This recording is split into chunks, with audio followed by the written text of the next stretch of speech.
मग मी तिथनं येताना विचार केला, म्हटलं नाही आपण जरा ट्रेनने जाऊ आता परत, बाबा माझी काय परत आता तयारी इच्छा नाही. म्हटलं गेलो तिकडे. मग आमचे हे सगळे पत्रकार बांधव, एक गर्दी तिकडे. बरं तोपर्यंत त्यांना माहीत नव्हतं मी रेल्वेने प्रवास ह्याच्या अगोदर केलाय तो.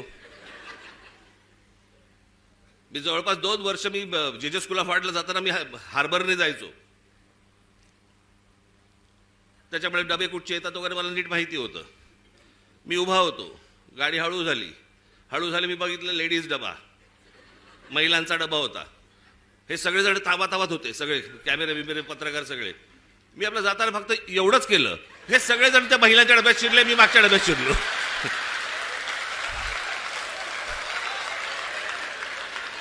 मी काहीच नाही केलं, मी फक्त एवढंच केलं ना. हे सगळेजण त्या डब्यामध्ये शिरले, मी पुढच्या डब्यामध्ये. आणि मग त्या जाळ्या होत्या, जाळ्यांमधनं शूट करत बसले मला सगळे.